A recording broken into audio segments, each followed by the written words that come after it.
No vídeo de hoje, eu vou falar sobre como agir com a criança pós-Freud, a criança dos dias de hoje, a qual, diante de uma situação que a deixa frustrada, se desorganiza emocionalmente, desestabilizando também os adultos que estão com ela. Fique comigo, assista o vídeo.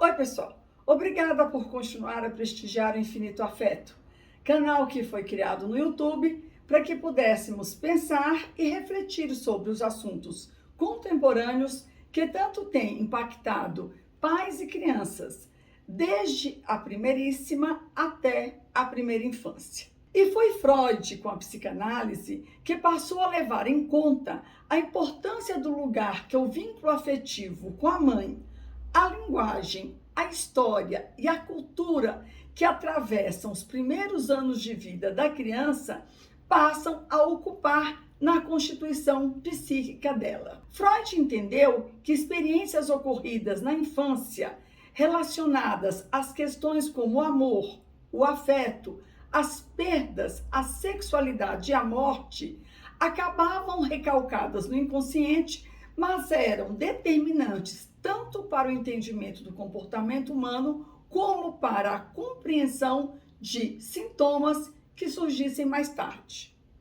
Possivelmente, em razão da terapia psicanalítica ser uma abordagem pouco popular, ainda hoje, nem o nome do Freud, seu criador, e sequer as pesquisas e os estudos feitos por ele são associados à criança e à infância. E por desconhecerem a qualidade do conteúdo que a psicanálise nos oferece, é comum pais, avós e até mesmo pediatras ainda verem a criança atual como se via a criança da idade moderna, antes dos estudos e pesquisas feitas por ele.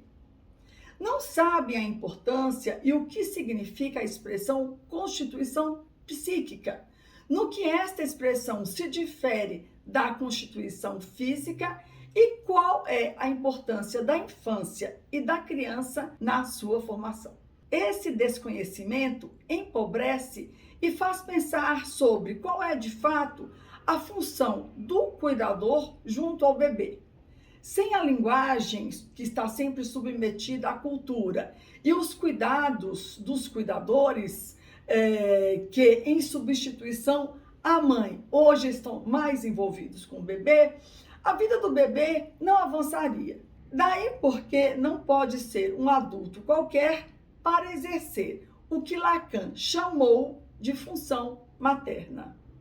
Como em um passe de mágica, o bebê não se constitui psiquicamente a partir do nascimento.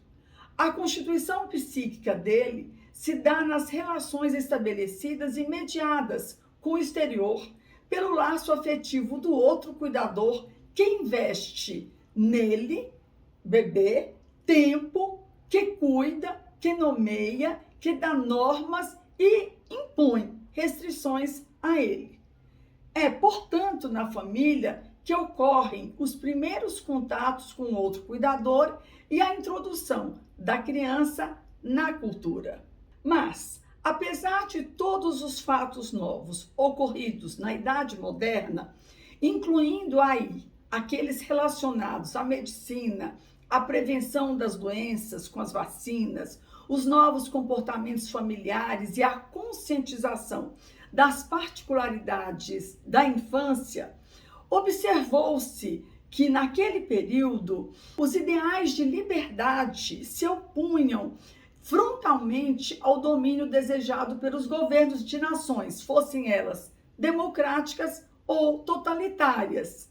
E eles desejavam moldar a sociedade segundo um padrão de comportamento que era estabelecido ou que fosse estabelecido por eles.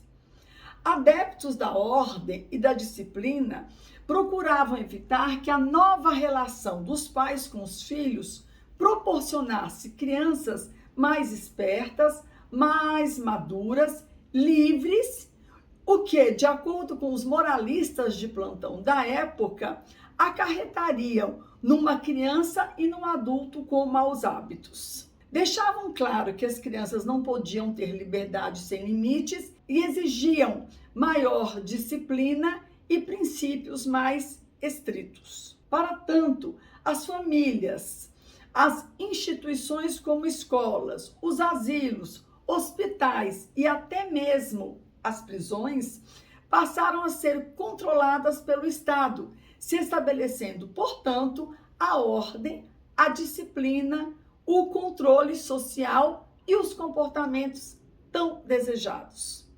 Os professores, além de transmitir conhecimentos, deveriam formar os espíritos das crianças, educar e instruir, mesmo se para tanto fosse necessário usar seus poderes de correção e punição, pois isso envolvia a salvação das almas das crianças, pelas quais os professores eram, perante Deus, os responsáveis. O desenrolar dos acontecimentos nesse período levou o mundo a um intenso processo denominado globalização. Para Bauman, o filósofo Bauman, a globalização está na ordem do dia, uma palavra da moda que se transforma rapidamente em um lema, uma encantação mágica, uma senha capaz de abrir todas as portas e todos os mistérios presentes e futuros.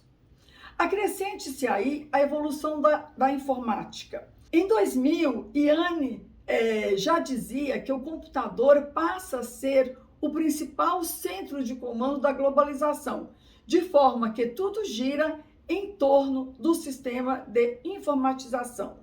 Os sistemas de comunicação eliminam as distâncias e as relações entre as pessoas passam a desconhecer fronteiras, exigindo um estilo de vida mais dinâmico e adaptado às constantes mudanças provocadas pela impressionante velocidade da produção de conhecimento. A educação do século XXI pressupõe uma consciência global, o que demanda, além da alfabetização, o letramento, e passa a exigir da criança maior dedicação nessa preparação, para que ela esteja apta ao mercado de trabalho. Sem nenhuma crítica, os pais impõem uma série de atividades durante o dia para a criança, deixando de lado o direito de escolha dessas crianças. O tempo escasso e invadido por adultos como outros professores resulta em uma perda de contato da criança com ela mesma, uma alienação que qualquer situação nova pode levar à liberação desordenada de uma energia acumulada. Onde fica o vínculo afetivo e o sujeito do desejo, aquele que questiona? Bem informada, temos pela frente uma criança que questiona e que busca satisfação nas coisas que ela deseja, não naquelas que é desejada pelos outros, pelos pais, por exemplo. Muitas vezes, para não contrariar os pais ou deixá-los tristes, a criança faz as atividades demonstrando felicidade, mesmo que elas não tenham sido uma escolha dela. A origem do desejo dela possivelmente é outra, e é pela realização desse desejo dela que ela esperneia e grita ao se ver frustrada. Também pode ser exatamente o contrário. O mesmo pode acontecer quando a criança tem todos os seus desejos atendidos e, de repente, a mãe proíbe algo. E é aí que o lado ator e o lado histriônico da criança entra em cena. Diante de cenas como essas, é imperativo que a criança seja protegida dos olhares públicos, que seja poupada dos sermões e dos "eu já te falei que isso não pode", ou "se continuar assim você vai perder isso ou aquilo", ou outras ameaças como essas. Ela precisa ser entendida na dor que a frustração de não ter podido ter tudo provoca. precisa ser acolhida, retirada da situação que provocou o conflito e levada ou para casa, ou para o carro, ou para algum lugar que ela possa se recompor para voltar e tentar mais uma vez a se impor como sujeito do desejo que está a se constituir na relação com o outro através da linguagem. Portanto, para a criança que está diante de nós, hoje os métodos de disciplina, como castigos e agressões, sejam pela palavra, ou pelas surras, ou mesmo pelos chamados tapinhas de amor, que atravessaram séculos e que desde a Idade Moderna ainda nos persegue, devem ser completamente abolidos e denunciados.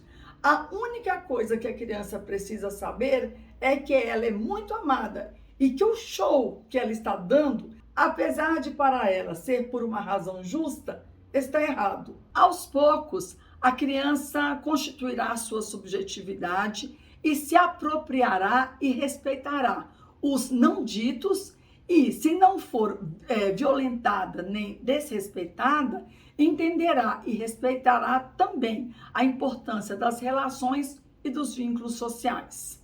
Bom, esse é o meu recado para hoje. Vou ficando por aqui. Na próxima sexta voltarei com outro vídeo, mais um vídeo relacionado à primeiríssima e à pequena criança. Não deixem de assistir, de acionar o sininho e compartilhar em nome da criança.